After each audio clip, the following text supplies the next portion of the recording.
வணக்கம். தலைப்புச் செய்திகள் வாசிப்பது வெங்கட். முல்லை பெரியாறு கூட்டு குடிநீர் திட்டம் முதல்வர் மு.க.ஸ்டாலின் டிசம்பர் 7 தொடங்கி வைக்கிறார். துபாய் விமான கண்காட்சியில் பலியான தேஜஸ் போர் விமானியின் உடல் சூலூர் கொண்டுவரப்பட்டு அஞ்சலி செலுத்தப்பட்டது.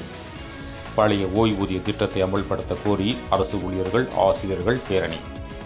சிதம்பரம் போலீஸை தாக்கிய பிரபல கஞ்சா வியாபாரி துப்பாக்கியால் சுட்டுப்பிடிப்பு. அதிமுக ஒன்றிணைந்தால் தான் வெற்றி பெற முடியும் என்பது மக்களின் கருத்து. ஓபிஎஸ்.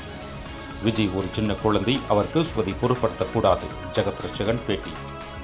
முதல்வர் மு.க.ஸ்டாலின் மீண்டும் ஆட்சி அமைப்பார். மதிமுக பொதுச் செயலாளர் வைகோ நம்பிக்கை. ஐநா பாதுகாப்பு கவுன்சில் சீர்திருத்தம் ஒரு கட்டாய தேவை. பிரதமர் நரேந்திர மோடி வலியுறுத்தல்.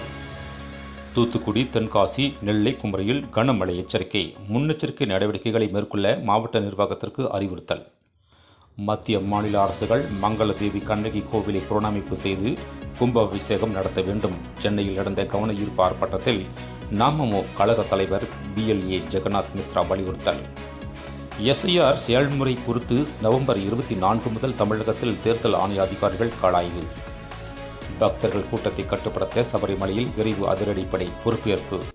மேலும் விரிவான செய்திகளுக்கு அரசியல் ராஜ்யம் மின் இதழை படியுங்கள். நன்றி.